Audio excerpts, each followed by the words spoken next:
Muy buenas tardes, tengan todas y todos ustedes. Nos da muchísimo gusto recibirlos en el Seminario Universitario de Gobernabilidad y Fiscalización. En esta ocasión, bueno, siempre nos vestimos de lujo nosotros, siempre somos muy afortunados en tener grandes personalidades convocadas por el doctor Alfredo Adam para tratar temas de gran interés para nuestro país y para nuestra universidad. Y en esta oportunidad, pues no podíamos dejar de mencionar que tenemos a grandes personajes, tanto en el ámbito universitario como en el ámbito económico y social. Antes de ceder la palabra al doctor Alfredo Adam,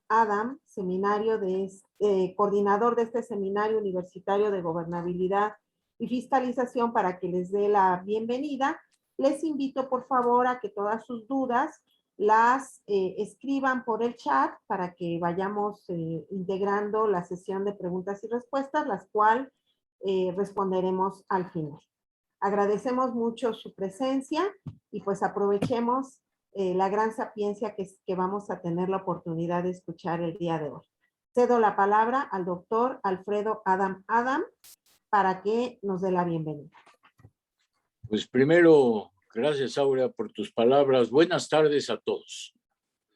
Doy a todos ustedes una cordial bienvenida a esta conferencia en la que tenemos como invitados a distinguidos académicos, integrantes del Consejo Directivo de este Seminario Universitario de Gobernabilidad y Fiscalización.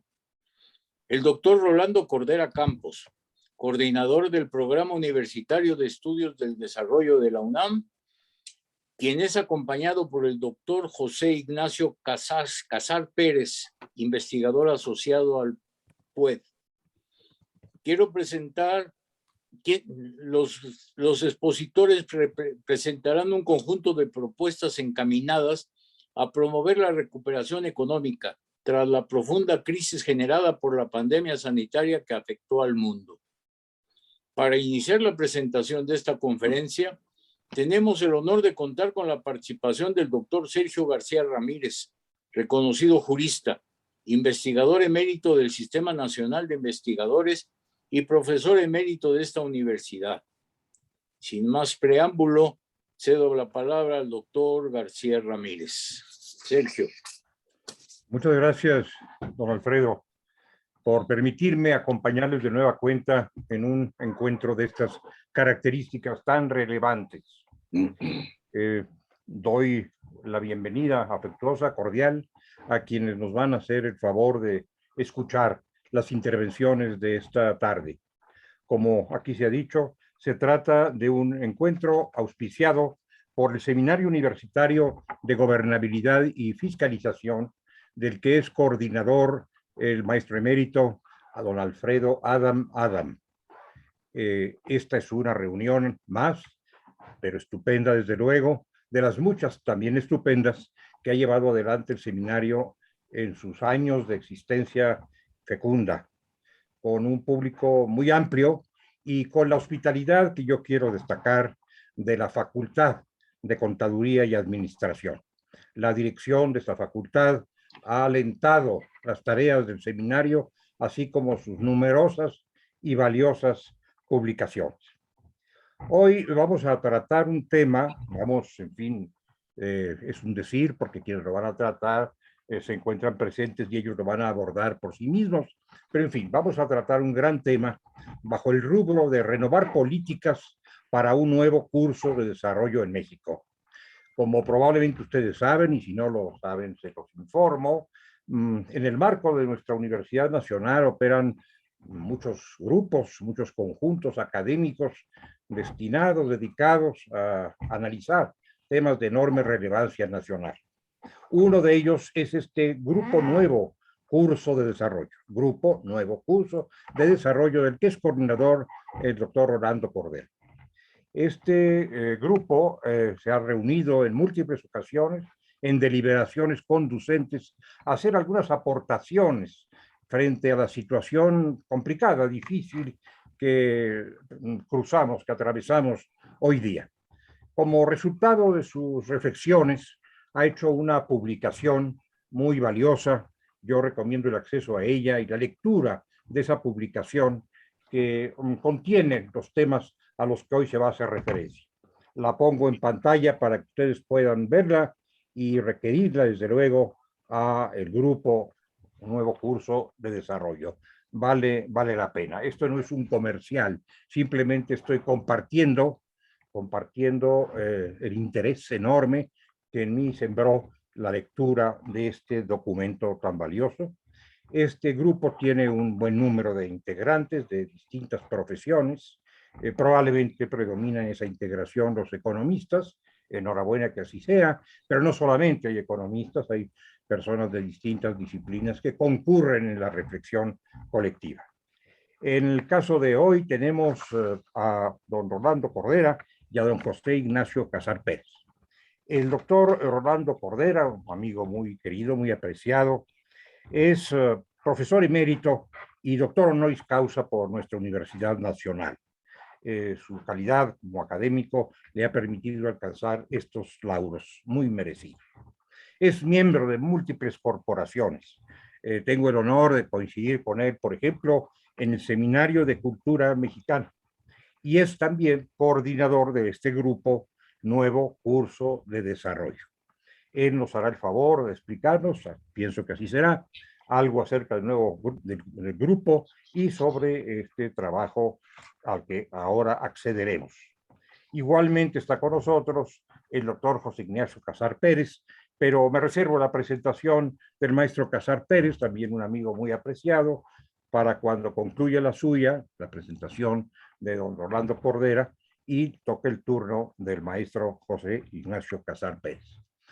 No voy más lejos, debo aprovechar el tiempo presentando a quien va a permitir el pleno aprovechamiento de ese tiempo, que es don Rolando Cordera Campos. Rolando, tienes la palabra.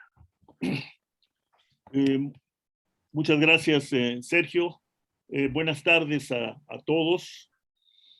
Como siempre, muy reconocido con mi muy estimado Alfredo Adam por habernos invitado a presentar este documento, como ya lo ha hecho en otras ocasiones con otros documentos. Yo soy miembro de este seminario por invitación de Alfredo y bueno, pues con estas presentaciones espero hacer honor a mi membresía, que siempre la siento como muy honrosa, aunque pues no me destaque yo por la asiduidad debido pues a los compromisos que tenemos de todos en esta universidad. Muchas gracias, Sergio García Ramírez, quien después de haber conversado conmigo y otros amigos comunes sobre el texto en una muy agradable comida, pues lo tomó por su cuenta, digámoslo así, y ha promovido con mucho entusiasmo su presentación en uno de estos foros que organizan el Universal y un número importante de periódicos asociados al Universal, en una campaña permanente, digamos, de difusión de temas de conocimiento y demás. Promovió la presentación que estamos empezando ahora con Alfredo y me ha dicho que debemos prepararnos para en algún momento en el futuro estar con él en su alma mater, en la Facultad de Derecho, que lo que haremos con mucho gusto y entusiasmo. Muchas gracias a los colaboradores de Alfredo por su apoyo y atenciones, y gracias a todos ustedes. Voy a presentar a ustedes un muy breve esbozo de lo que somos, aparte de universitarios, y de lo que ahora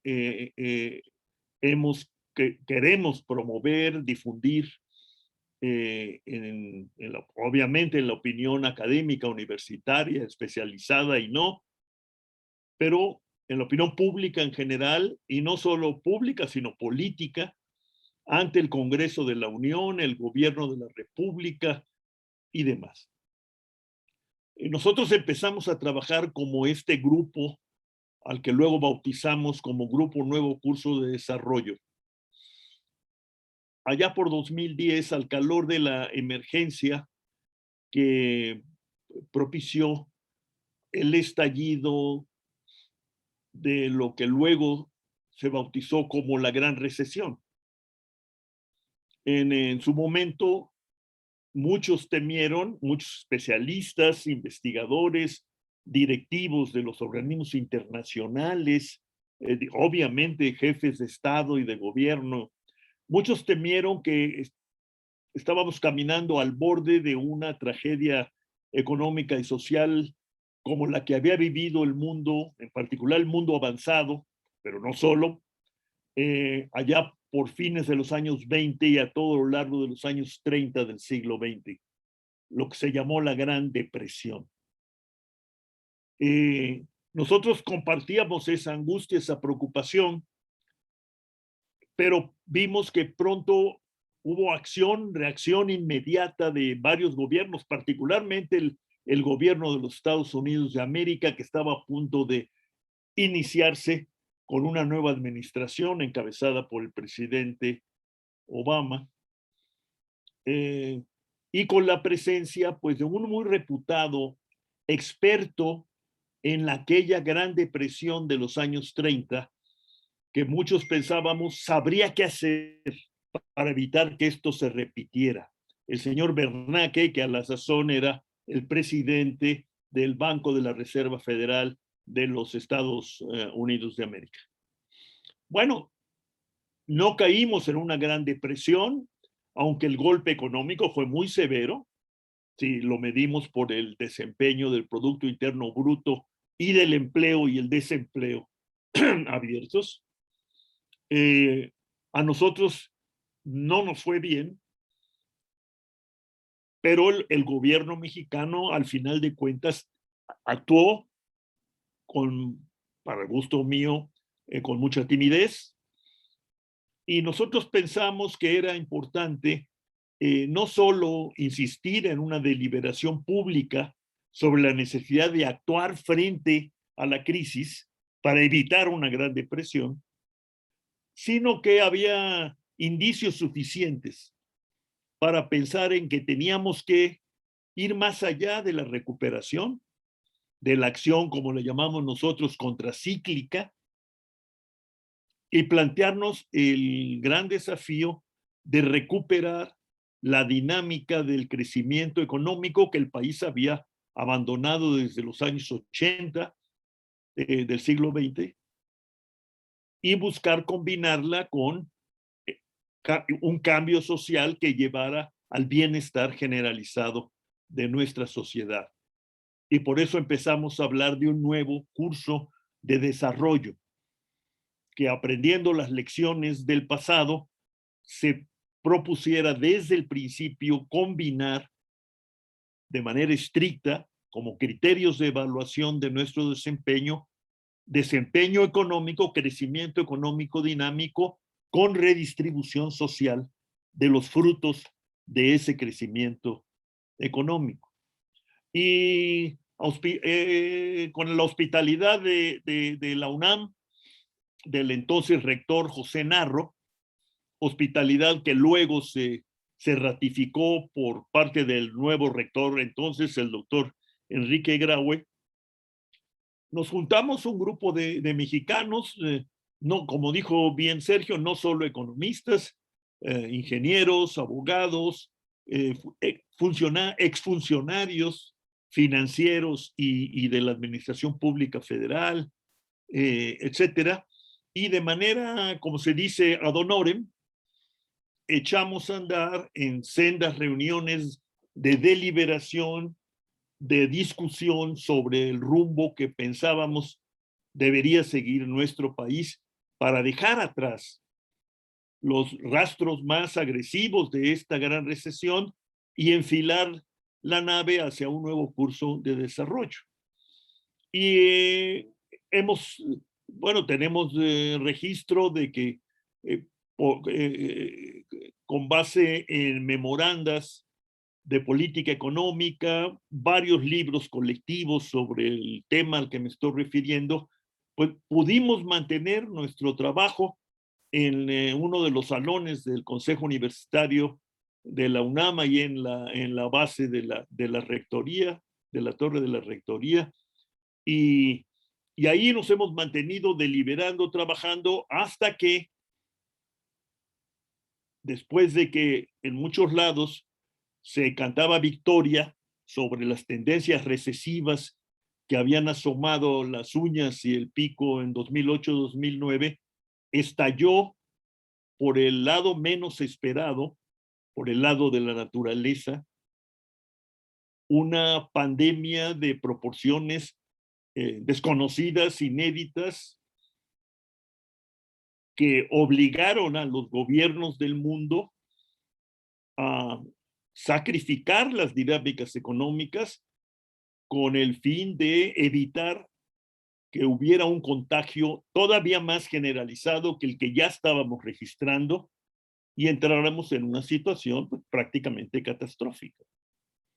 Y entonces vivimos todo 2020 en esta nefasta, agresiva combinación de decaimiento económico muy severo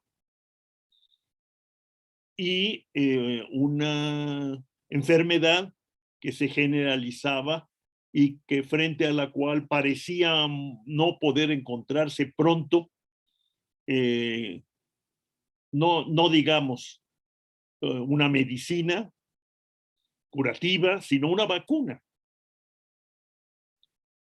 Bueno, las vacunas están, gracias a auténticas proezas en la investigación científica, particularmente la biomédica, y la acción muy agresiva, positiva de muchos gobiernos del mundo. Y la economía comenzó a despertarse, digámoslo así, a fines de 2020, y entramos en una recuperación sobre cuya intensidad y durabilidad hay todavía muchas dudas. Estamos, en efecto, viviendo una recuperación, nosotros los mexicanos también, pero al mismo tiempo tenemos que reconocer y admitir que esta recuperación no está a la altura de la caída del año pasado, que fue en torno al 8% de decrecimiento de la actividad económica, con aumentos sustanciales en el desempleo abierto, pero en la desocupación en general, porque a diferencia de lo que hemos experimentado en otros momentos de trauma económico, de recesión, etcétera, en esta no se contó en México con el gran colchón, entre comillas, de lo que llamamos la economía informal, que también resintió severamente el impacto del parón económico y de la enfermedad. Y entonces lo que hemos tenido que registrar es pues una cuota de damnificados directamente por la pandemia, una cuota muy grande que nos tiene, yo digo a todos, muy consternados al día de hoy, y al mismo tiempo una cuota de mexicanos que no trabajan porque perdieron el empleo o porque no encuentran el empleo que ellos están buscando, o bien trabajan mucho menos de lo que querrían hacerlo para cubrir sus necesidades básicas. Y tenemos también, aunque con un registro probablemente insuficiente, y a ver qué dice José Casar a este respecto, pero yo creo que tenemos también muchas capacidades productivas, le hace empresas privadas, cooperativas, muy afectadas por el la caída económica del año pasado, el parón económico en general y la persistencia de la pandemia. Y entonces es muy probable que hoy tengamos que registrar miles o cientos de miles, y sobre todo de pequeños y medianos y microemprendimientos, de los cuales depende un alto porcentaje del empleo en México. Aparte de que pues tenemos que constatar y rendirnos a la triste y dolorosa evidencia de que nuestro sistema de salud, el sistema nacional de salud y el sistema público en particular, pues no pudo enfrentar de manera satisfactoria la agresividad con que irrumpió la pandemia desde marzo del año 2020, y hemos tenido que ir descubriendo pues mucha fragilidad, precariedad, insuficiencias en la dotación de recursos humanos, físicos y financieros, y también en lo que podríamos llamar los recursos potenciales para hacernos cargo de lo que la pandemia nos reveló. Y es el motivo de la motivación, digamos que intelectual y moral de este documento. Creemos que es muy importante fraguar entre todos, en base al diálogo público más extenso e intenso, de que seamos capaces de promover, para empezar desde nuestras universidades, desde la Universidad Nacional, en búsqueda de un compromiso histórico que nos permita muy pronto trazar y empezar a caminar con una estrategia que contemple lo que todavía tiene que contemplarse, que es lo que yo llamaría el rescate de estos damnificados por la pandemia y la caída económica, que tenga enfrente el compromiso de enfrentar la emergencia social,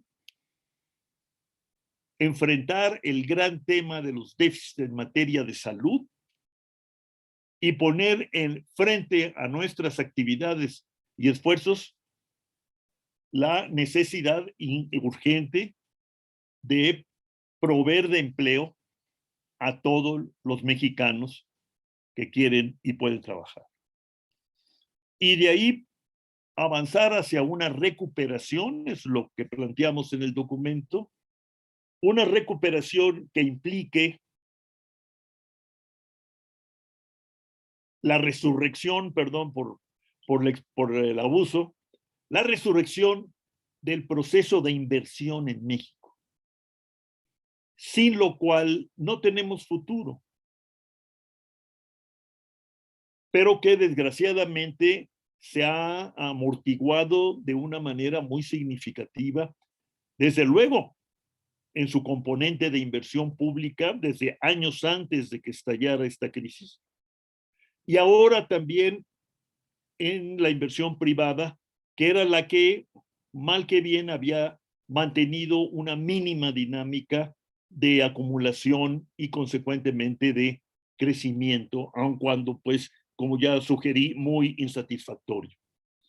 En este capítulo de la recuperación, que no tiene por qué verse como una etapa separada de la etapa del rescate, en el centro hay que poner la inversión. Y de ahí tenemos que pasar a lo que algunos llamamos la reconstrucción, para abrir el camino para un nuevo curso de desarrollo que pueda plantearse con realismo y responsabilidad la materialización, la realización de una aspiración que podemos llamar histórica de los mexicanos, pero que no se ha cumplido, que es la de tener un sistema universal de protección social, articulado por lo que se conoce en la política, en la literatura, en la experiencia histórica de muchas naciones, como un estado de bienestar propiamente dicho, que empiece por volver realidad, aunque sea gradualmente, pero sostenidamente, aquella célebre consigna de Lord Beveridge, que propuso a sus compatriotas ingleses propiciar construir un sistema de protección de la cuna a la tumba. Bueno, eso no ha perdido vigencia, porque la desprotección, la precariedad, la fragilidad de la vida, la hemos tenido que vivir y constatar de una manera dramática, por eso no me da miedo exagerar, en estos casi 2 años de confinamiento, encierro, angustia, incertidumbre, etc. Pues eso es lo que proponemos en este documento. Mi muy querido Alfredo, Sergio y demás colegas y amigos, y la factura del mismo pues es colectiva, es un fruto colectivo, aun cuando, bueno, pues por razones estrictas de división del trabajo y especialización, pues algunos tuvimos que, porque pudimos, dedicar más tiempo a la elaboración, a la redacción final de este documento. Quien de hecho funcionó como nuestro coordinador fue el maestro Enrique Provencio, al que varios de ustedes conocen porque ha estado aquí, pero otro fue mi querido amigo y colega José Casar, quien es investigador también de nuestro programa y ha estado muy activo participando, desde luego en los trabajos del grupo, pero también en los trabajos a que convocó, en representación del programa, a los trabajos a que convocó la Cámara de Diputados al formar su comisión de transición hacendaria, que al parecer ya terminó algunos de sus trabajos centrales que yo creo conoceremos muy pronto. Bueno, pues esta es mi intervención, Alfredo, Sergio, como he dicho, y pues muchas gracias por su atención y por su paciencia.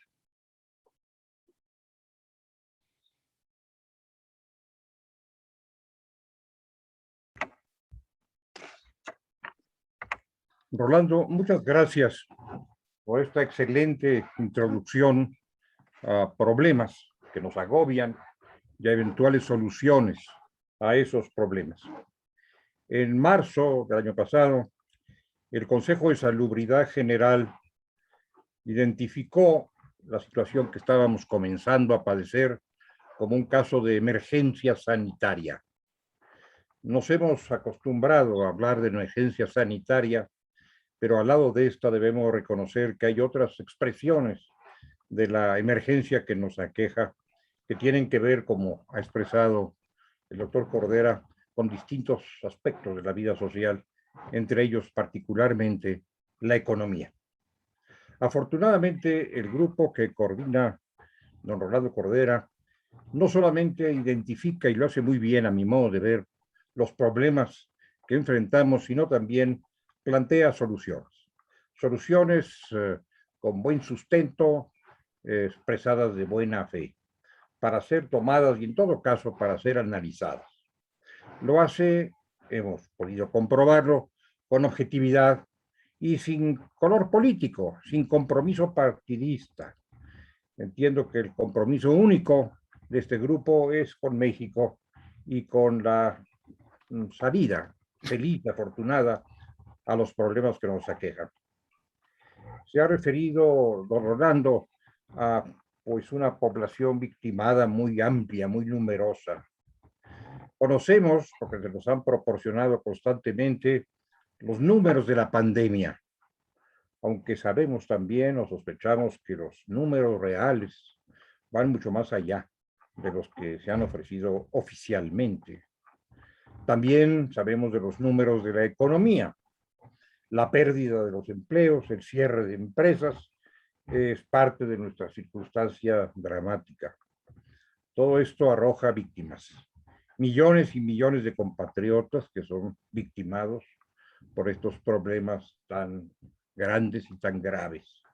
No agregaría yo, pero lo menciono de todas maneras, los números de la criminalidad, que son otro de los temas dolorosos de nuestra circunstancia actual. Nos ha invitado este grupo, a través de su expositor y coordinador, el doctor Rolando Cordera, a llevar adelante un compromiso histórico, fueron sus palabras, para reconstruir muchas cosas que se han destruido y que deben ser repuestas, reedificadas en términos positivos, con la mirada puesta en una situación que anhelamos, que es la de contar con el esfuerzo de todos con un verdadero estado de bienestar.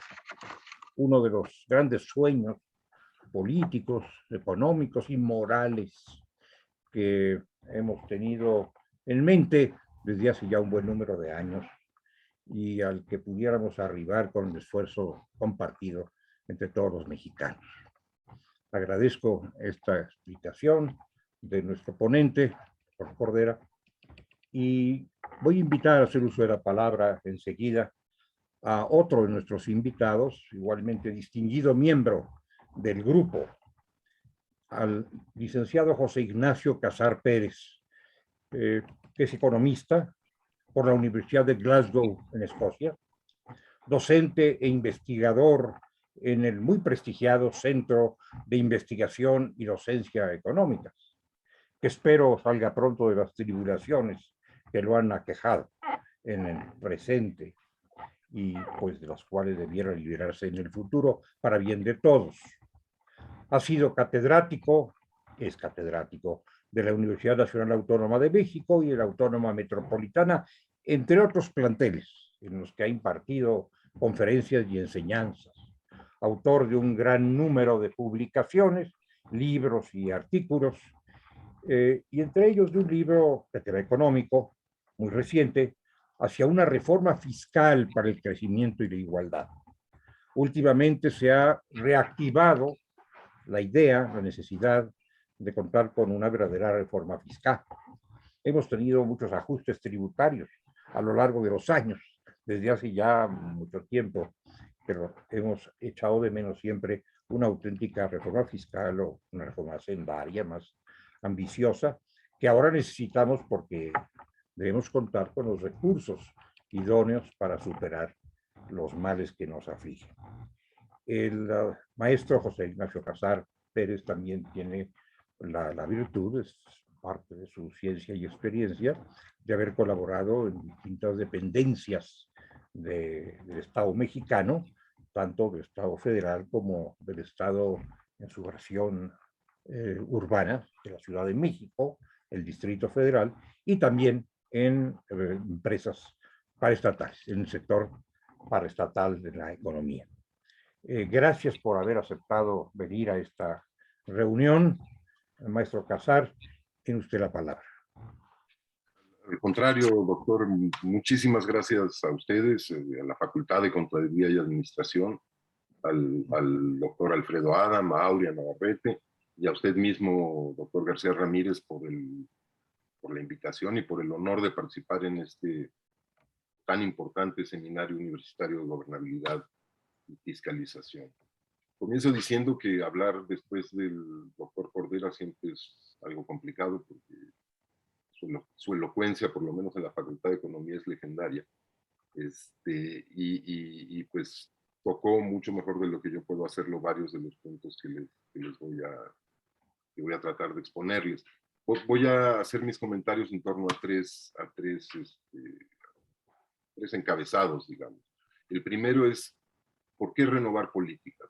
¿Por qué estamos planteando en el Grupo Nuevo Curso de Desarrollo renovar políticas? El segundo es, pues, un muy breve resumen a matacaballos, si se puede puede, de las cosas que proponemos en estas 3 etapas que mencionaba el propio doctor Cordera. Y por último me voy a detener en una de las condiciones que yo creo que es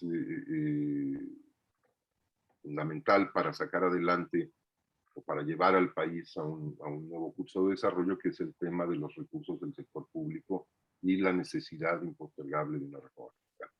Empiezo entonces con el primer título o la primera parte de mis comentarios, que es ¿por qué en el grupo planteamos esta cuestión de renovar políticas para un nuevo curso de desarrollo?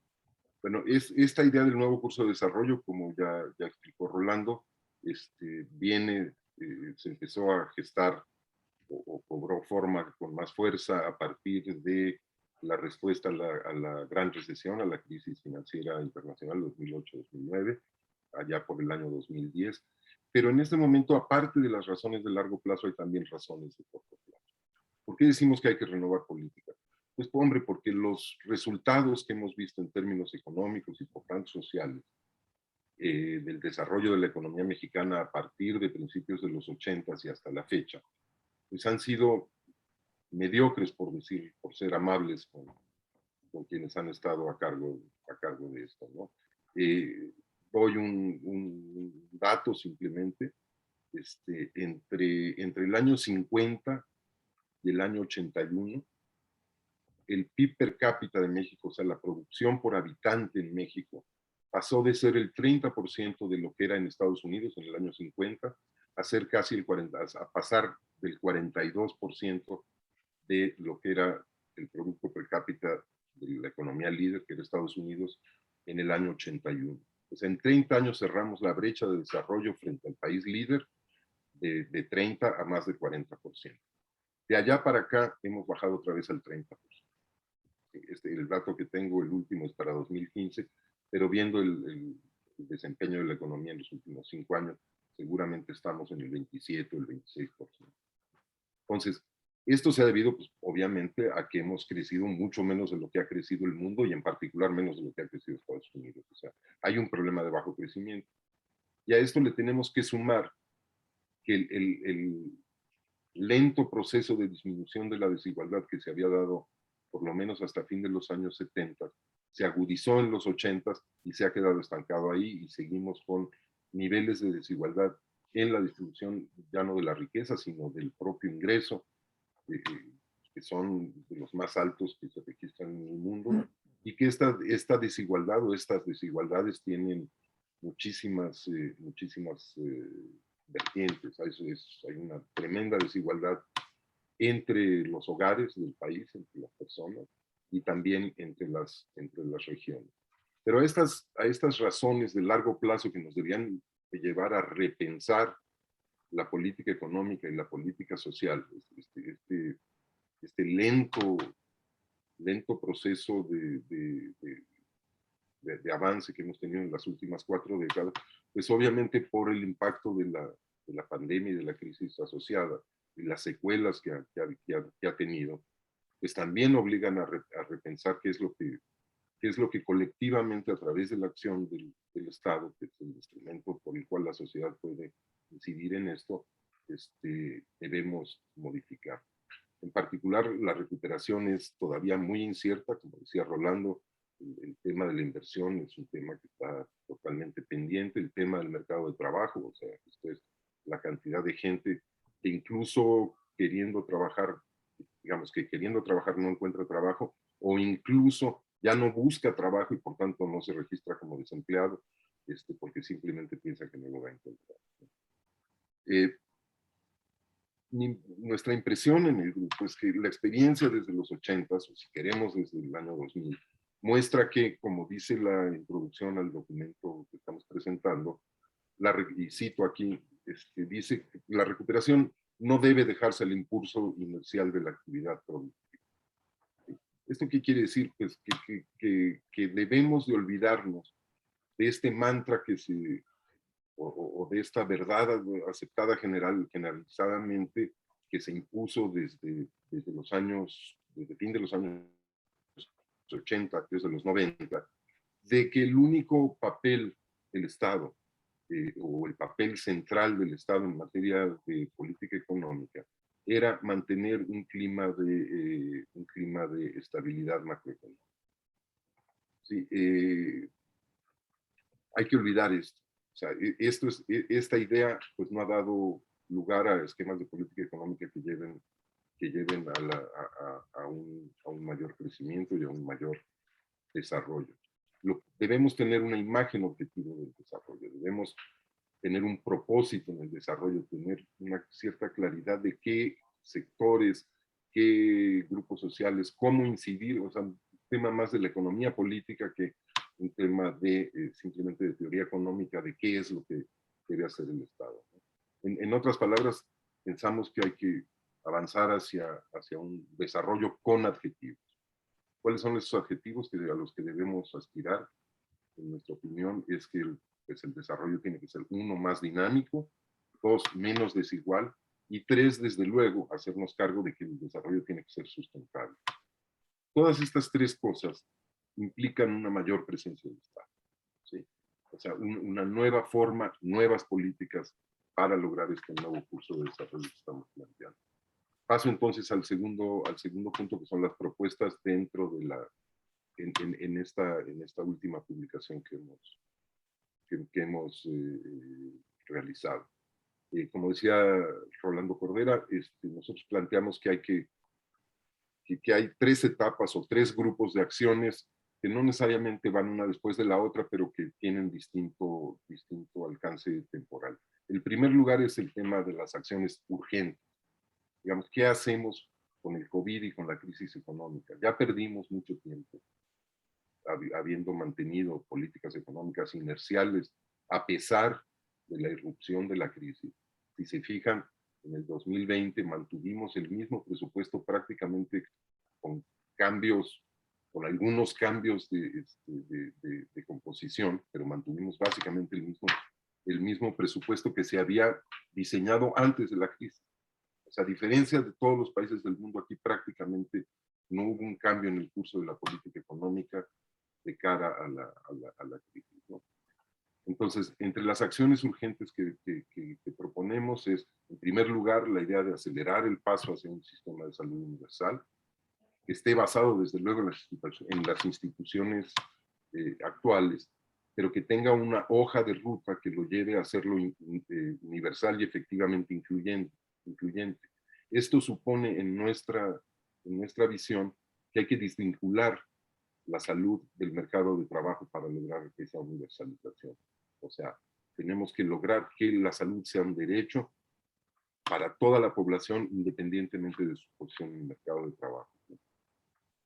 Segundo, tiene que tener recursos suficientes. En una primera etapa consideramos que el incremento de recursos que requeriría comenzar a avanzar a este sistema de salud universal estaría entre 1,5 y 2% del PIB. Esto es entre 250 y 450 mil millones de pesos, y que debe incluir, desde luego, digamos, en vista de lo que nos ha sucedido, pues por supuesto fortalecer la vigilancia epidemiológica, las capacidades de vacunación, etcétera, ¿no? El segundo tema dentro de las acciones urgentes tendría que ser, a nuestro juicio, enfrentar la situación social que tenemos, que la caracterizamos como una verdadera emergencia social. La caída de los ingresos, el empobrecimiento, el confinamiento, el deterioro de la salud mental, la presión de cuidados personales sobre una gran cantidad de personas, sobre todo las mujeres, requieren mucho más recursos para los programas sociales. Pero pensamos que esos programas sociales no deben ser, de nuevo, inerciales. Y tenemos que revisar su funcionamiento y su orientación, a quién están enfocados. En el fondo, digamos, si conseguimos avanzar hacia lo que decía el doctor Cordera, que es hacia un verdadero estado de bienestar, tenemos que dejar de considerar a la gente que participa en los programas sociales como beneficiarios y empezar a considerarlos como derechohabientes y como titulares de derechos, ¿sí? Eso es lo que, digamos, la sociedad debería de hacer con sus miembros, ¿sí? No es una graciosa concesión de los gobiernos, ¿sí? Ni de este ni de los anteriores. Para avanzar hacia una noción de derechos, ¿no? De titularidad de derechos. Parte de esto podría ser avanzar hacia la idea de un ingreso básico universal que cubra los distintos momentos en la vida de las personas y en la situación social de las personas en las cuales no cuentan con ingresos de la actividad económica para la adquisición de bienes privados. Entonces, ese tema del ingreso básico universal es central y hay que ver el ritmo y las formas que debe tener en su implementación. Y por último, el tercer tema dentro de las acciones urgentes, aunque ya perdimos muchos meses, insisto, pero todavía estamos a tiempo de tomar medidas importantes, es esta idea de atender el empleo y el rescate, atender a las personas desempleadas y rescatar a las empresas dañadas por la crisis, ¿no? Aquí vemos dos mecanismos, ¿no?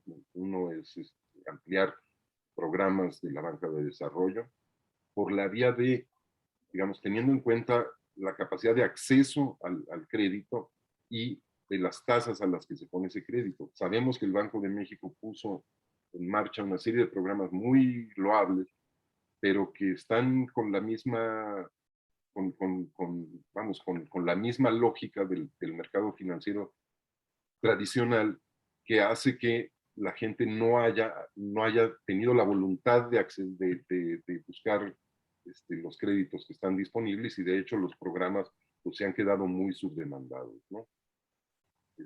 Entonces creo que tenemos que ver cómo apoyamos a la gente que está en dificultades en el mercado de trabajo y cómo hacemos que mediante, por ejemplo, tratamientos fiscales especiales ligados a compromisos de mantener el empleo, impedimos la sangría de empresas que se sigue dando, ¿no? El segundo conjunto de acciones que pensamos se deben emprender son las que configurarían un programa de recuperación. Esta parte de la recuperación frente a la caída cíclica del producto, ¿no? ¿Por qué? Porque la recuperación es muy frágil. Si ven las cifras, no hay nada que garantice que una vez que lleguemos un poco, digamos, al nivel de producción de mi país del año 2018, ¿cómo se va a sostener ese crecimiento? Con los niveles de inversión, como decía de nuevo el doctor Cordera, que tenemos ahora, no se va a poder. Se requiere un incremento de la inversión privada y un incremento de la inversión pública. ¿Por qué? Porque pues porque para crecer a las tasas que necesita el país, en torno al 4,5%, al 5%, al 4%, necesitamos invertir del orden de 25% del PIB. Estamos invirtiendo menos de 18%. ¿Sí? Entonces tiene que subir la inversión privada y tiene que subir la inversión pública. ¿Cómo hacemos para subir la inversión privada? Pues lo primero es, tiene que haber un clima de certidumbre y un andamiaje institucional que garantice que las condiciones van a mantener el tiempo suficiente como para que valga la pena invertir. El caso de la inversión pública es dramático, es la más baja como porcentaje del PIB en más de 40 años. Y además es fundamental para atacar la desigualdad regional, en particular para detonar el sur.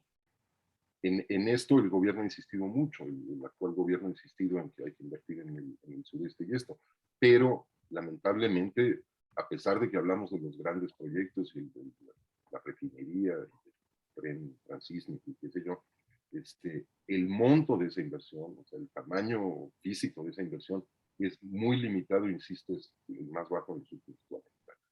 Entonces, lo que nosotros pensamos es que hay que pactar un gran programa de inversión en infraestructura para recuperar la economía, pero no solo para recuperar la economía, sino también para transformarla.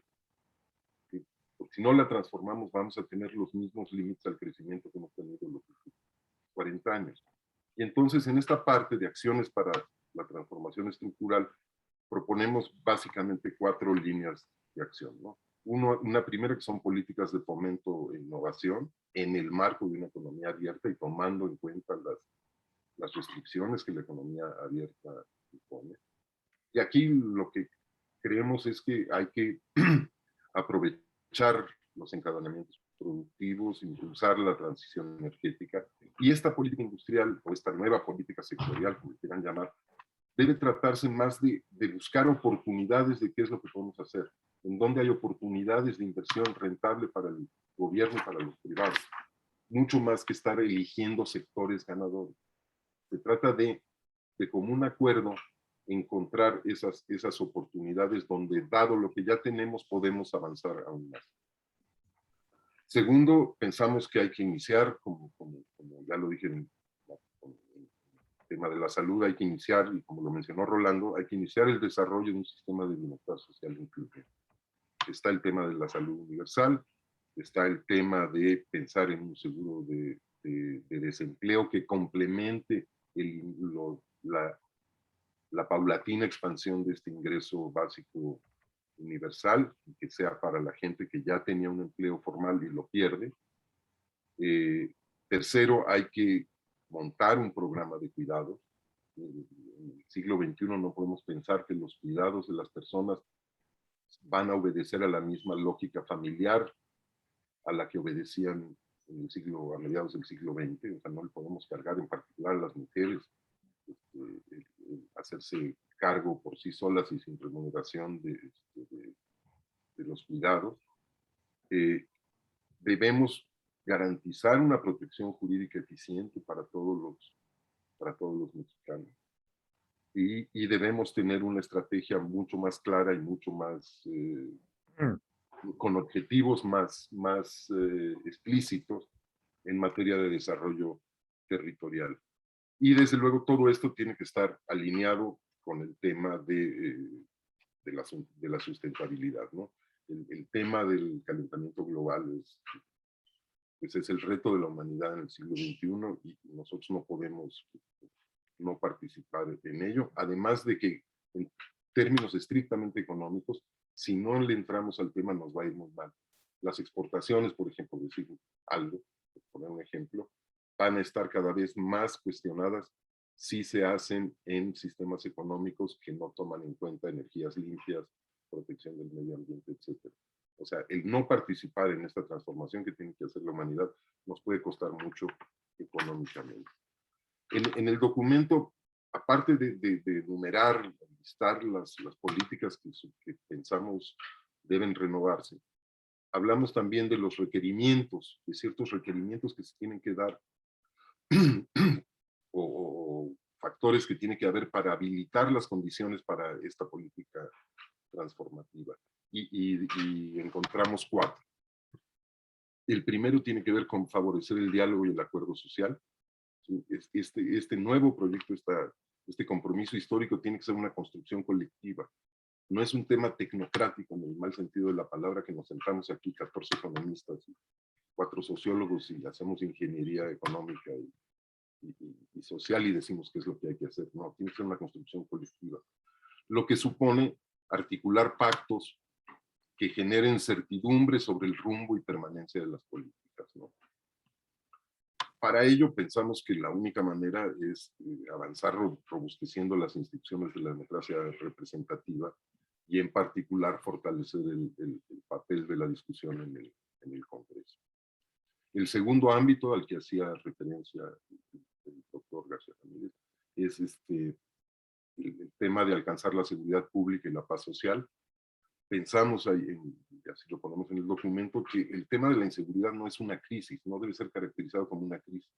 En muchas regiones del país ya se convirtió en una forma de funcionar de la sociedad, en una forma de sociabilidad, ¿no? Entonces, en muchas partes creo que pensamos que se requieren programas de pacificación y que estos programas de pacificación y de cambio social solo pueden ser de carácter civil. La tercera condición que pensamos que debe darse para poder embarcarnos en esta renovación de políticas es pues fortalecer al Estado y sus instituciones en aspectos muy, muy concretos, ¿no? Las instituciones deben ser honestas y austeras, estamos totalmente de acuerdo, pero también deben ser eficaces y transparentes. Es absolutamente necesario profesionalizar el servicio público. O sea, necesitamos tener la gente que opere las políticas, ¿no? Y que las opere de manera profesional. Y esto implica también desarrollar sistemas de gestión que estén en condiciones o sean aptos para intervenir en las áreas críticas del programa de desarrollo. Entonces hay que fortalecer al Estado y a sus instituciones. Y una última condición que pensamos que es necesaria para echar a andar esto, pues es la idea de poner en práctica una nueva visión del mundo del trabajo, ¿no? Pensamos que hay que mantener una política salarial de recuperación y mejora continua del salario mínimo que tiende a arrastrar el salario medio. Y pensamos también que hay que mejorar las condiciones laborales. Es un gran esfuerzo por mejorar las condiciones laborales para mejorar la calificación y la productividad de la mano de obra. Y pensamos que en esto puede haber áreas de oportunidad importantes en la relación conjunta con Estados Unidos y Canadá. Ahora, todo esto las políticas que proponemos en estas tres áreas y lograr estas condiciones que acabo de mencionar, pues suponen un cambio, pensamos, o pienso yo, muy importante en el balance entre el papel del Estado y el papel del mercado en la economía y la sociedad. Sí. En parte es un cambio en el peso de los bienes públicos y los bienes privados en la economía. ¿Sí? Y, por tanto, esto debe implicar, para ser viable, pues una reforma fiscal que aumente los ingresos tributarios como porcentaje del PIB, ¿no? O sea, si vamos a hacer todas estas cosas, tiene que haber fondos de dónde financiarlos, y es la sociedad la que los tiene que financiar, ¿no?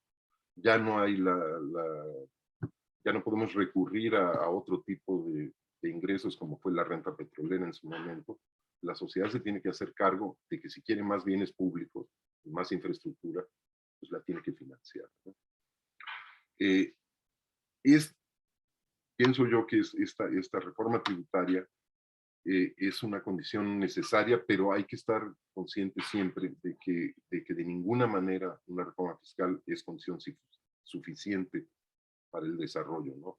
Los casos de Brasil y Argentina, que tienen coeficientes de tributación a PIB mucho más altos, el doble que los que tenemos nosotros, pues son claros. O sea, es una condición necesaria, pero si no se hace todo lo demás, no vamos a tener ni más crecimiento ni más igualdad. Entonces paso al tema para terminar, al tema rápidamente de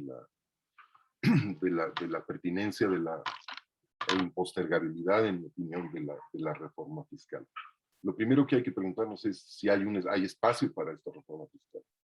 Pues yo creo que sí, ¿no? O sea, en México la tributación, incluyendo las contribuciones a la seguridad social y incluyendo los impuestos locales, apenas alcanza el 16% del PIB. El promedio en América Latina es 22%, para no hablar de los países de la OCDE, los países desarrollados, que en promedio recaudan el 35%, y con países muy importantes que recaudan mucho más, ¿no? En este tema de si hay un espacio para la reforma fiscal o no, hay también que hacernos conscientes de que parece haber un cambio en lo que se considera razonable en términos internacionales en materia de participación del Estado en las economías, ¿no? Hay un creciente consenso internacional de que es necesario que haya acciones coordinadas por el Estado para resolver problemas que el mercado por sí solo no puede resolver. Digamos, está quedando atrás esta idea que fue dominante durante muchos años, de que el gobierno era un problema y de que había que concentrarse en las fallas del gobierno y no hacerle caso a las fallas del mercado.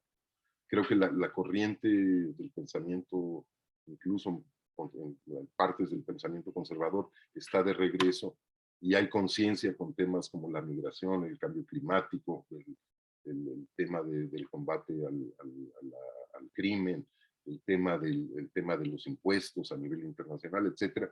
Hay un creciente consenso de que se requiere volver a poner la atención en combatir o en aminorar los problemas que generan las fallas de los mercados. Ahora, ¿de qué tamaño estamos hablando? ¿De qué magnitud de reforma fiscal estamos hablando? En fin, en este momento en particular pensamos que para empezar el proceso de avance a un proceso de crecimiento más rápido, porque pensemos que si conseguimos detonar el crecimiento al 4,5 o al 5% o así, esto de suyo va a aumentar los ingresos fiscales como proporción del PIB conforme la economía se formalice, ¿sí? Pero pensamos que para financiar el inicio del proceso podemos aspirar a una reforma fiscal que aporte unos 5 puntos porcentuales del PIB. Y proponemos varias maneras de hacer esto, ¿no? O sea, porque ustedes me dirán a través de qué tipo de impuestos haríamos esto, ¿no? Pensamos que el punto central aquí sería atacar el tema del impuesto sobre la renta a las personas, no a las empresas, sino a las personas, donde México recauda del orden de 3,5 del PIB, el promedio de la OECD es 8,2 y en Estados Unidos es el 10,4% del PIB, ¿no? Entonces hay espacio en términos de lo que es común en el mundo. Y aquí no es tanto, aunque también un tema de tasas, donde nuestra tasa máxima está un poco arriba de la tasa máxima de América Latina, pero abajo del promedio de la OECD, sino creo que sobre todo es un tema de progresividad. Si se fijan, la tasa máxima del impuesto sobre la renta a las personas en México se alcanza solo una vez que llegamos a 28 veces el ingreso promedio en México, el ingreso del contribuyente promedio, que anda del orden de 12,000 pesos y llegamos a la tasa máxima por ahí de 3 millones y medio de pesos, ¿no?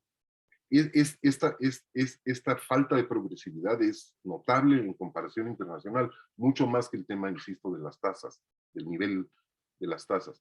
En el promedio en la OECD, la tasa máxima de impuestos sobre la renta, que puede estar entre 35 y 40%, ¿sí?, se alcanza cuando llegas a 5,4 veces el ingreso promedio, ¿sí? Aquí se alcanza cuando llegamos a 28 el ingreso promedio. De manera que, el dato para Estados Unidos es 9,3 veces. De manera que este instrumento que es, como diría Piketty, en el cual se basó el estado de bienestar en la segunda posguerra, ¿sí?, que es el igualador por excelencia de los ingresos en las sociedades modernas, pues en México prácticamente no contribuye nada a mejorar la distribución del ingreso. Pues por motivos de fomentar la igualdad y por motivos de su capacidad recaudatoria, pensamos que el impuesto sobre la renta a las personas debería estar en el centro de esto y que podríamos aspirar a levantar en poco tiempo entre 1,5 y 2 puntos del PIB, ¿no?, por este medio. Segundo lugar, dentro de los impuestos a la propiedad. En todo el mundo, en todo el mundo hay una gran variedad de impuestos a la propiedad, a las herencias, en fin, a muchas cosas, pero en general el impuesto predial es el que es más, el que aporta más dentro de los impuestos a la propiedad. En el caso de México, el predial en el país aporta 0,2% del PIB. En el promedio de la OECD 1,1, en Estados Unidos 2,7, en Canadá 3,1, en muchos países 3,5, etcétera.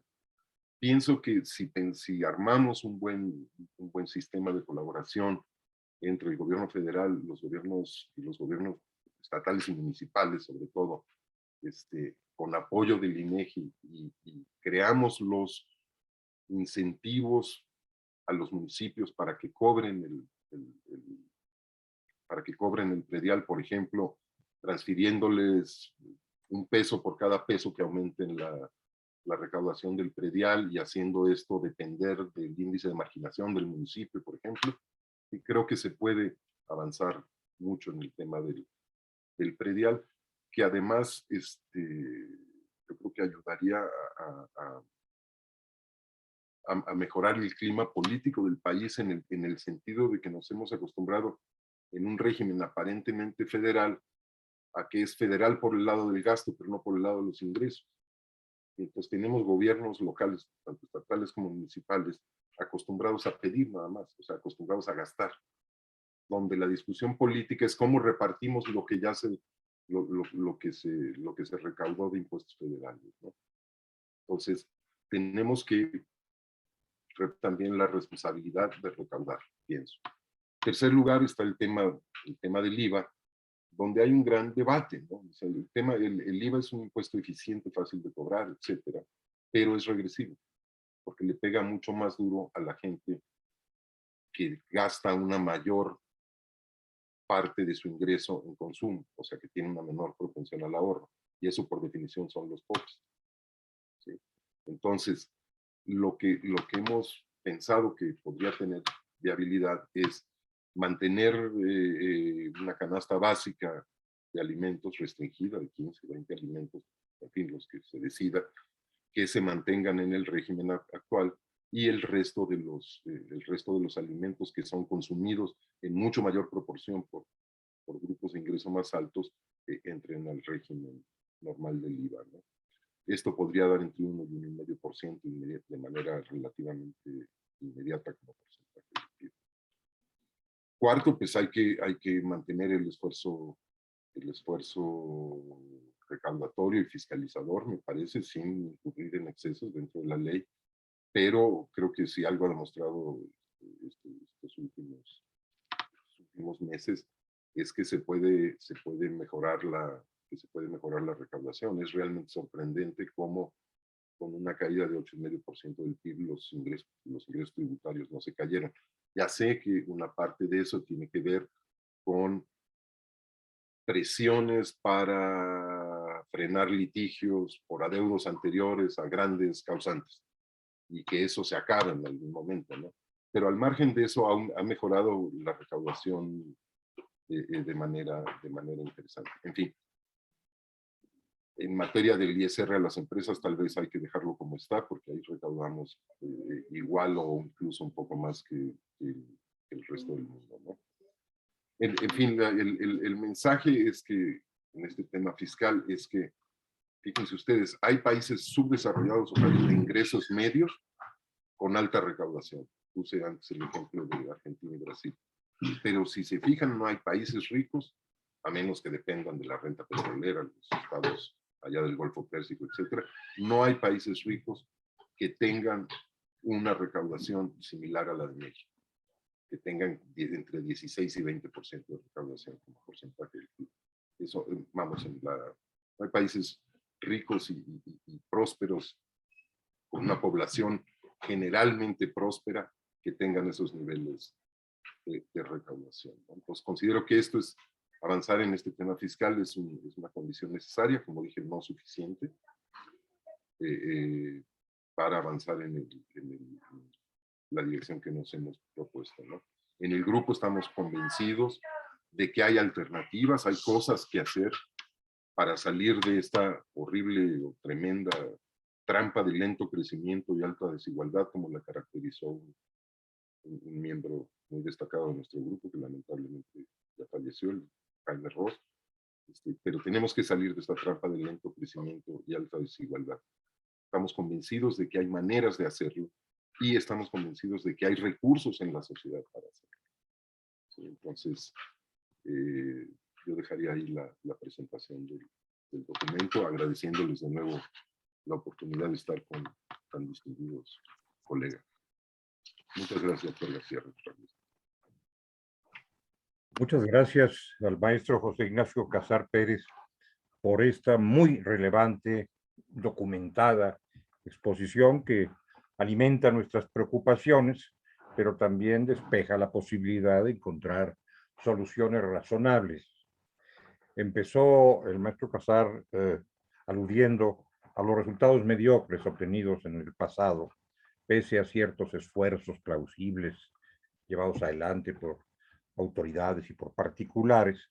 Es evidente que no podemos volver a pensar en estos resultados mediocres como un único modo de afrontar los problemas que padecemos. Necesitamos hacer una revisión muy profunda, la ha hecho usted en su explicación, de la situación que tenemos para hallar decisiones y soluciones pertinentes. También se refirió en esta explicación, en distintos momentos y con diversas palabras, a uno de los más graves problemas que afronta México, la desigualdad. esta tradicional desigualdad que ahora se ha visto agravada por fenómenos tales como la pandemia y otros más. En mi Instituto de Investigaciones Jurídicas hemos publicado una obra que se llama La desigualdad que nos espera, no solamente la que tenemos, la que hemos venido arrastrando por siglos, sino la que nos espera como producto inevitable de la problemática que estamos enfrentando. Creo yo, maestro Casar, que usted nos ha invitado, con lujo de detalles y de datos bien fundados, a pensar en una enorme movilización social. Una enorme movilización social que debiera instalarse sobre un pacto social.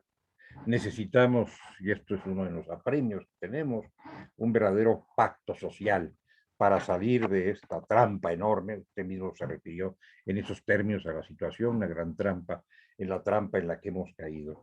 Pero esto requiere una siembra de factores que conduzcan a ese pacto social en una sociedad que en este momento se siente muy agraviada y muy desconfiada en medio de grandes tensiones y de grandes polémicas que podríamos, por cierto, ahorrarnos.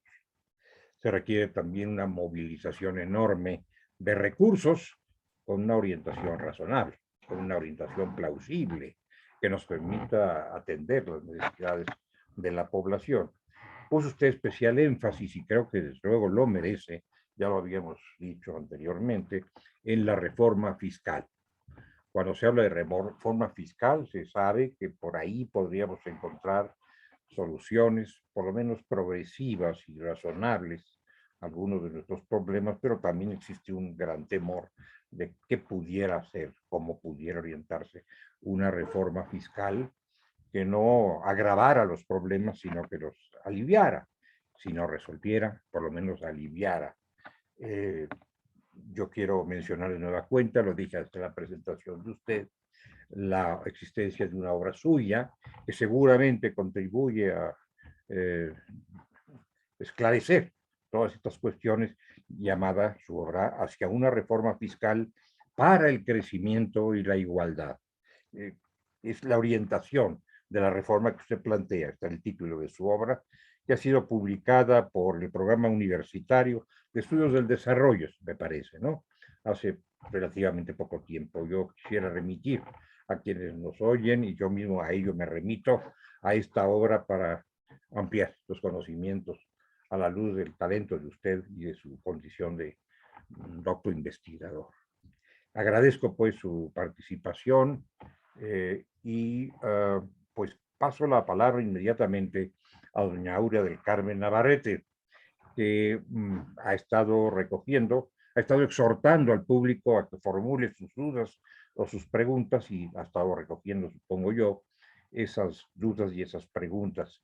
Lo único que le pido a doña Aurea, en bien de nuestros expositores, que han puesto mucho de su tiempo en esta explicación, es que tratemos de hacer una selección de las preguntas, una concentración de las preguntas, para no abrumarles con más exigencias de respuesta. Ya han dado respuesta a muchas de las cuestiones que todos quisiéramos preguntar, pero seguramente hay más en el caldero, y entonces tiene usted la palabra, doña Aurea del Carmen, para la siguiente etapa.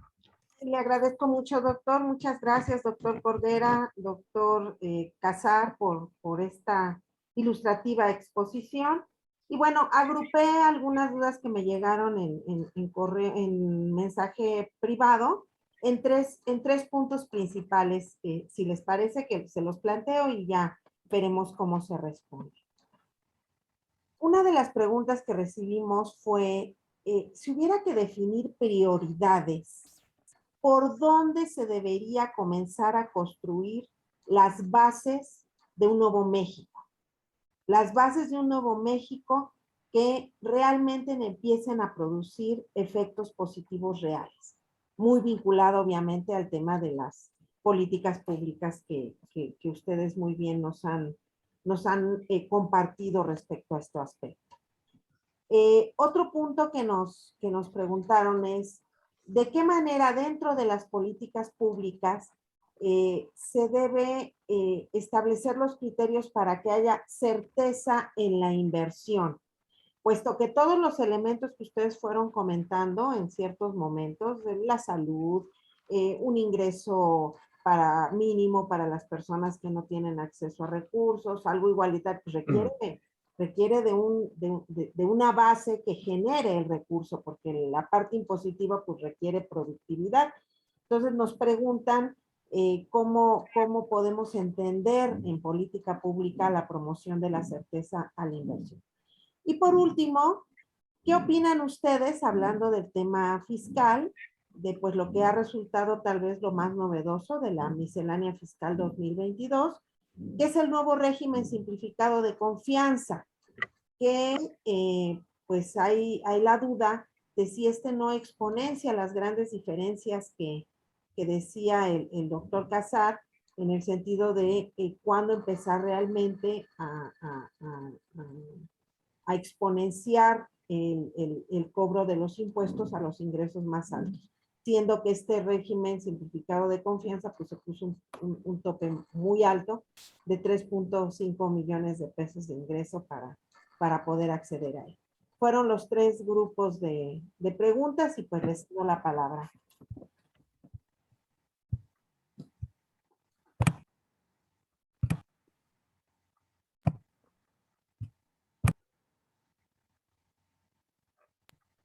Doctor Cordera, doctor Casar, no sé si... Cómo no, yo de manera muy sintética, breve, me abordo la primera cuestión que yo a mi vez resumí en por dónde empezar.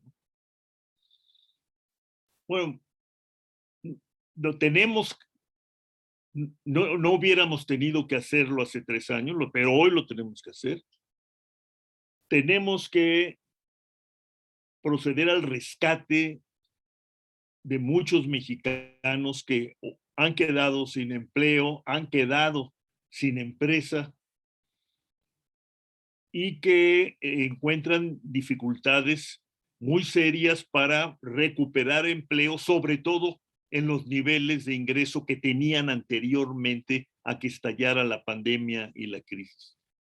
Y eso merece una atención especial, como se ha hecho en otros países del mundo, y nosotros pues soslayamos o de plano negamos.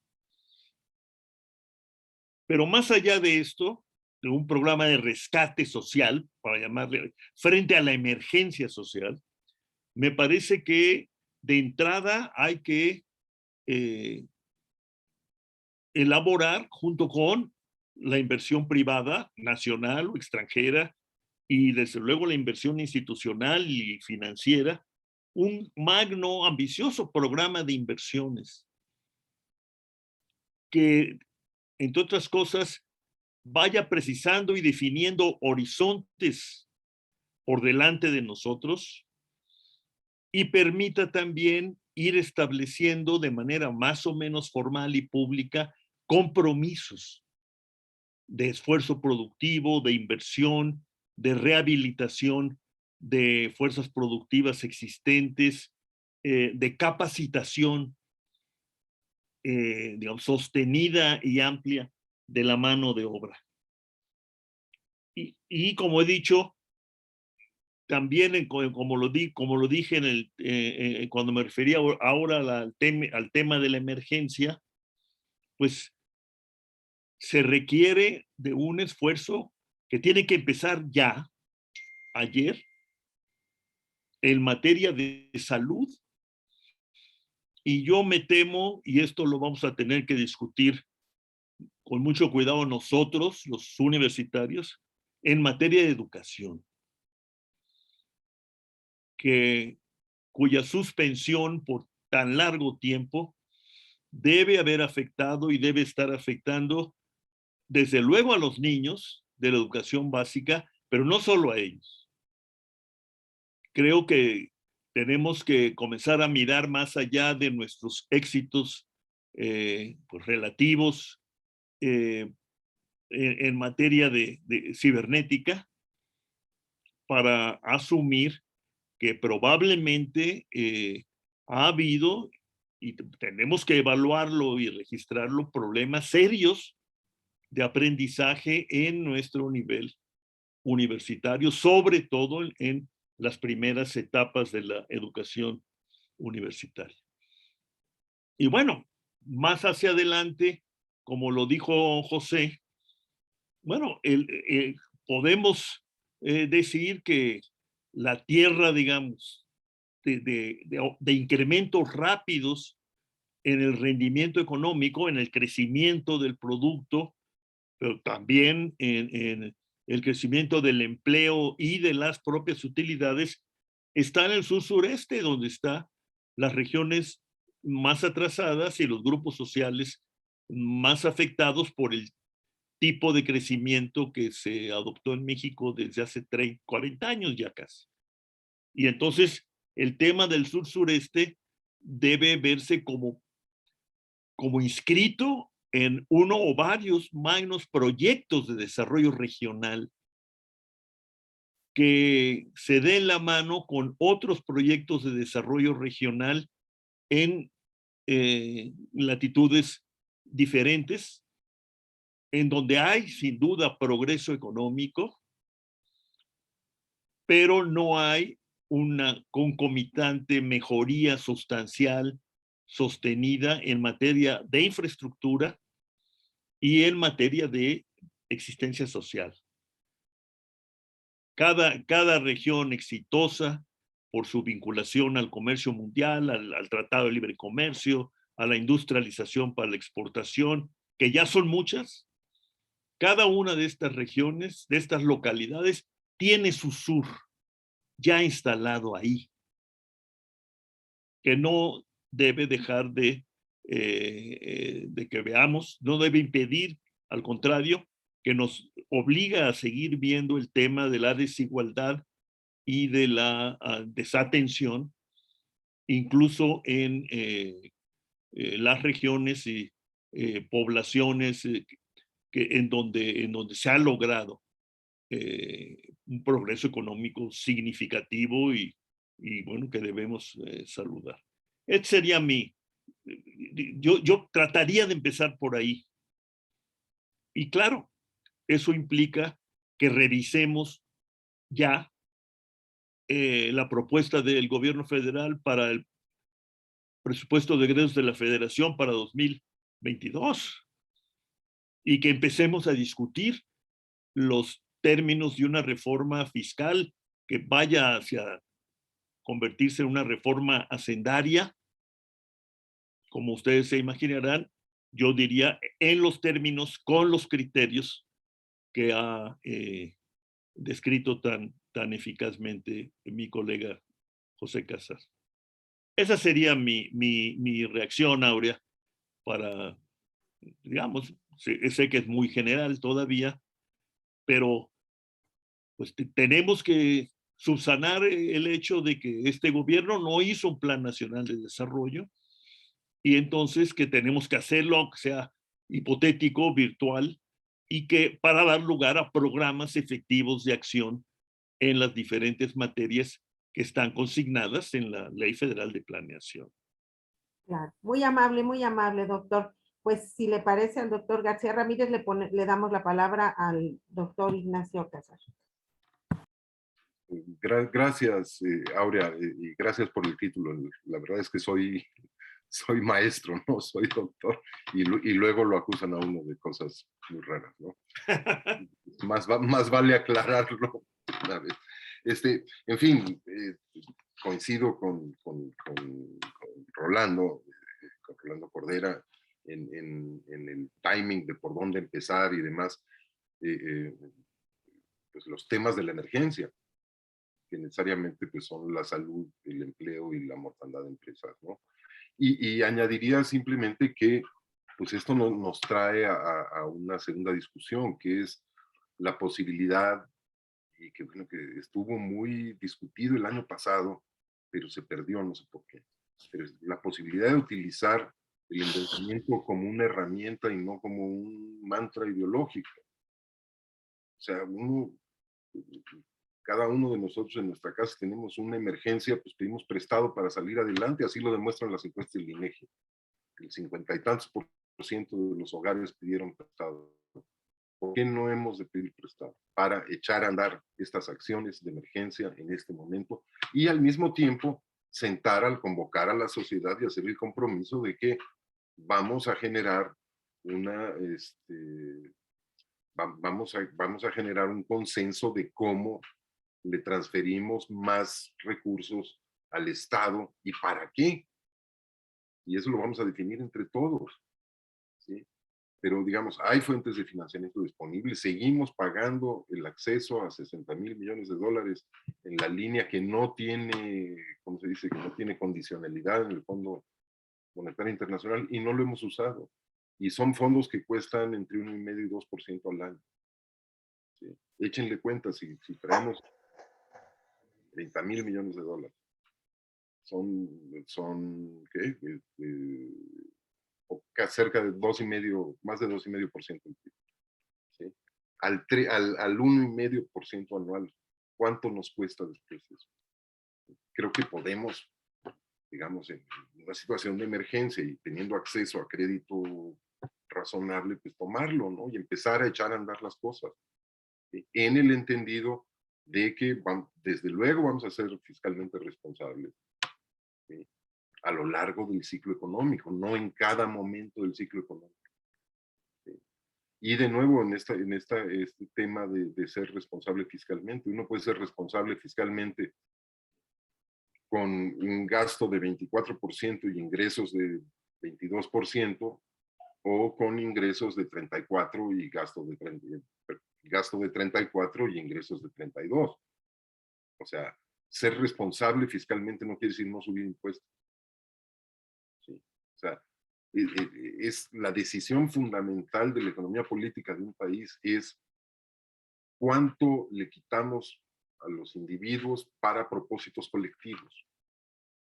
O sea, cuánto le pedimos o cuánto les exigimos que tributen para propósitos colectivos. Tenemos que sentarnos a decidir entre todos cuáles son esos propósitos colectivos y cómo los vamos a financiar. En fin. Y lo mismo con el tema de la segunda pregunta, ¿no? O el segundo grupo de preguntas que se refiere a la certeza de la inversión, ¿no? Pues de nuevo, ¿no? Tiene que haber un programa serio de inversión, de inversión pública y privada entre el sector público y el sector privado. ¿Sí? Pero no,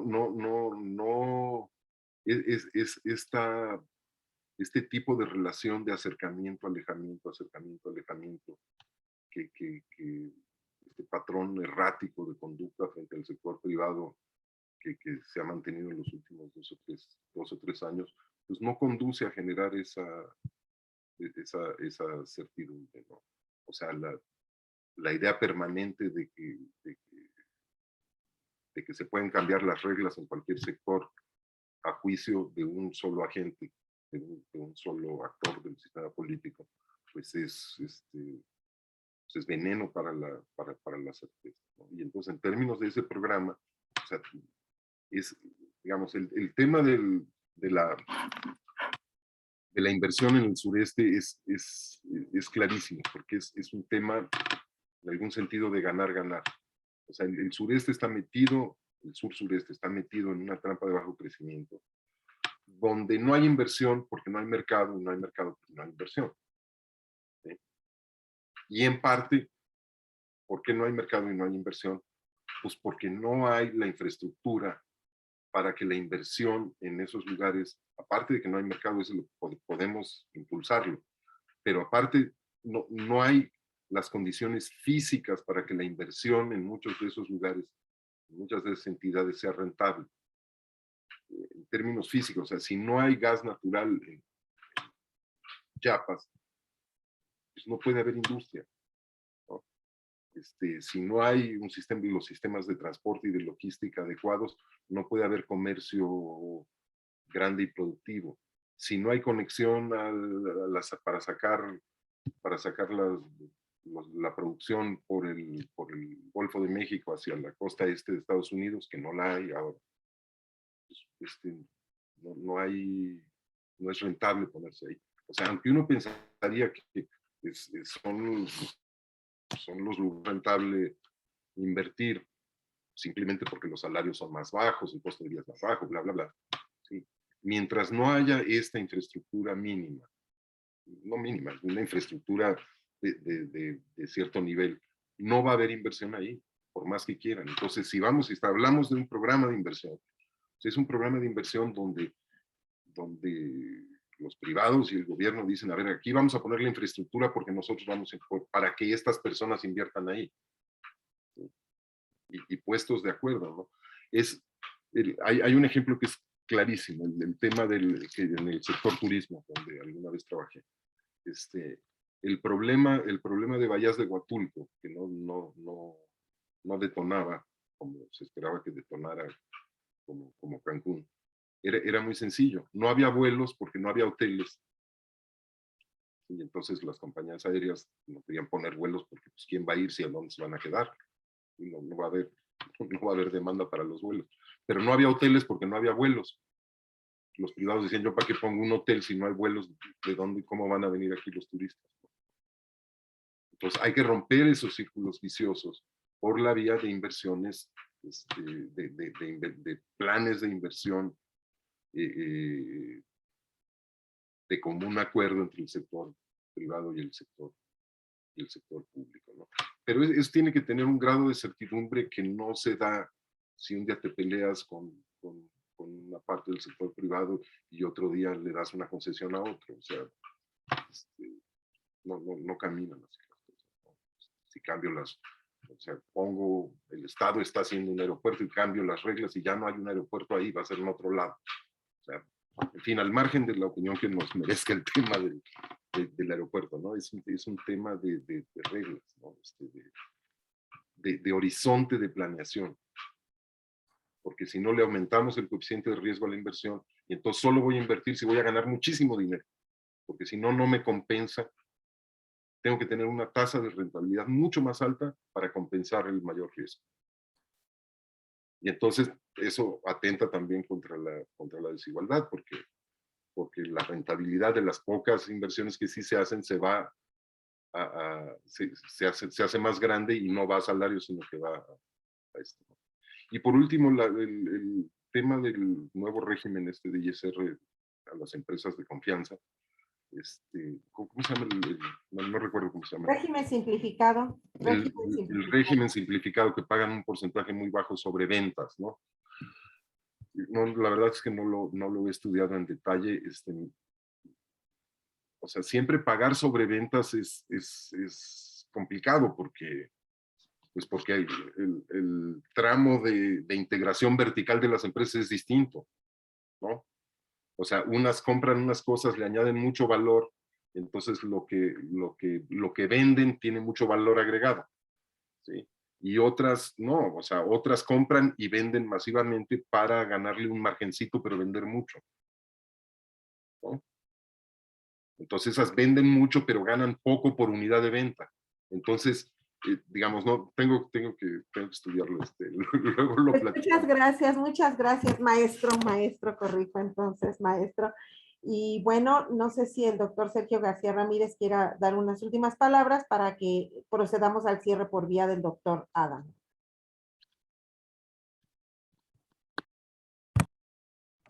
Bueno, he hecho algunos comentarios sobre cada una de las exposiciones y los temas que han abordado.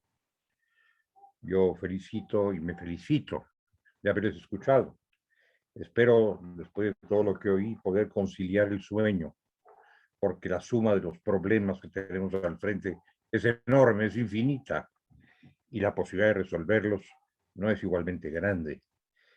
Hay algo que se requiere con apremio, con urgencia, y que hemos mencionado, pero de una manera muy ligera, muy en passant, que es la voluntad de concertar, la voluntad de respetar, la voluntad de planear, la voluntad de comprometer.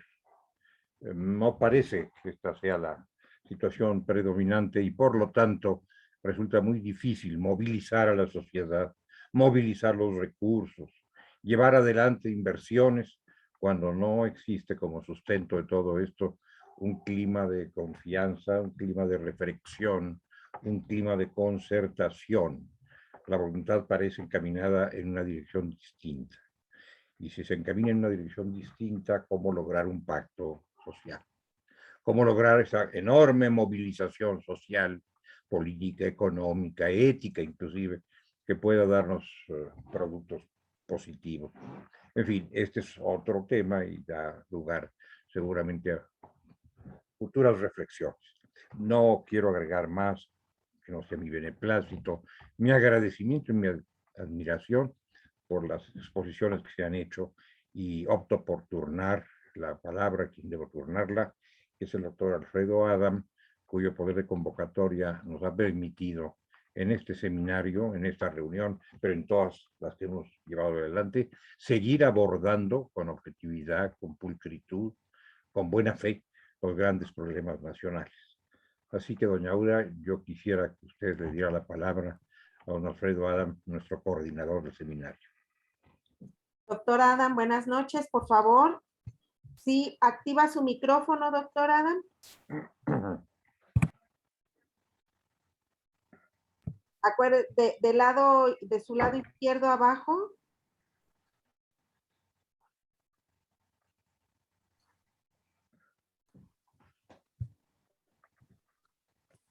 No aparece, ya está el micrófono.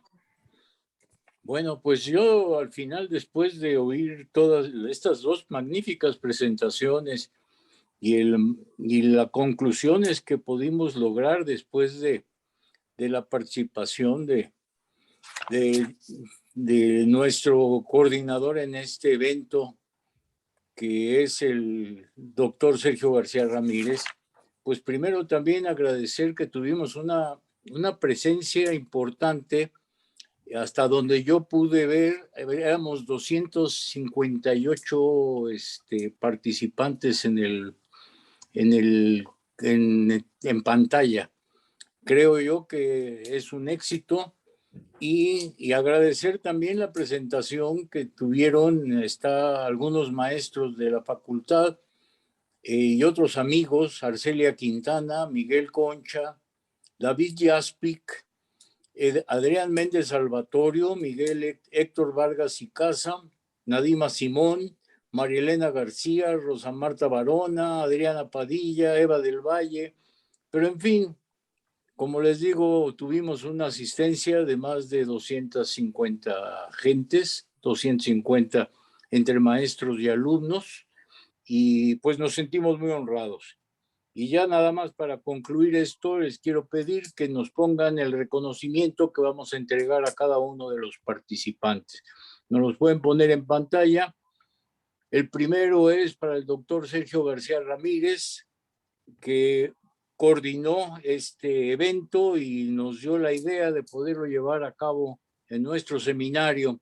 Y se le dará entrega del reconocimiento que la dirección de la Facultad de Contaduría y Administración otorga al doctor Sergio García Ramírez por su participación en este evento, firmado por el maestro Tomás Humberto Rubio Pérez, director de la facultad. Y también el siguiente, no hay orden, pero el siguiente reconocimiento también se lo vamos a hacer llegar al doctor José Ignacio Casar Pérez, exactamente igual, dice, por su participación como ponente en la conferencia y firmado por el maestro Tomás Humberto Rubio Pérez. No sé si no la ponen en la pantalla. Aquí está. Es exactamente igual, se lo haremos llegar electrónicamente y también se lo haremos llegar físicamente. Y el tercer reconocimiento es para el doctor Rolando Cordera Campos, y dice exactamente igual por su participación como ponente en la conferencia, y va firmado por el maestro Tomás Humberto Rubio Pérez, director de la facultad. Y mi reconocimiento a los que asistieron, a nuestros maestros, algunos, a nuestros invitados, y de verdad ha sido un honor manejar este esta plática. Y aquí estamos en la universidad, tenemos una libertad de cátedra, tenemos una libertad de expresión y nosotros decimos nuestra verdad, aunque puede ser que a alguien no les guste, pero esa es nuestra verdad. Y adelante, y próximamente seguiremos con otro evento para el mes ya de octubre, finales de octubre o noviembre, haremos otra conferencia, otro seminario y obviamente los invitaremos con todo el tiempo del mundo. Muchas gracias a todos y felicidades. Gracias, gracias Alfredo, gracias a todos. Igualmente, lo mejor para todos. Muchas gracias, doctor Adam. Muchas gracias, doctor García Ramírez. Gracias, Aurea.